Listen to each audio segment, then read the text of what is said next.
Hi குட்டீஸ், வணக்கம். இப்போ நம்ம ஒரு கதை பார்க்க போகலாமா? கதை பிடிச்சிருந்தா சப்ஸ்கிரைப் பண்ணிக்கிங்க. பொறாமை கொண்ட காகம்.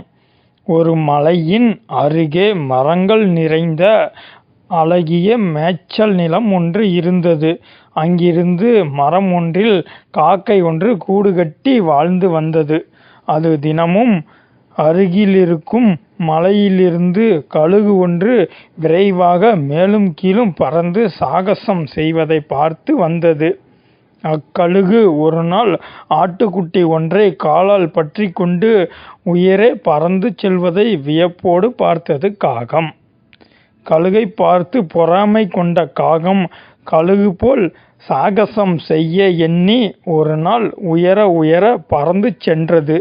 திடீரென்று தலைகீழாக கீழே நோக்கி இறங்கியது. அதோ பரிதாபம்!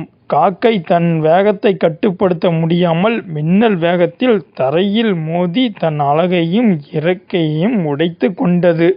இதன் நீதி தன்னிலை உணர்ந்து செயல்பட வேண்டும்.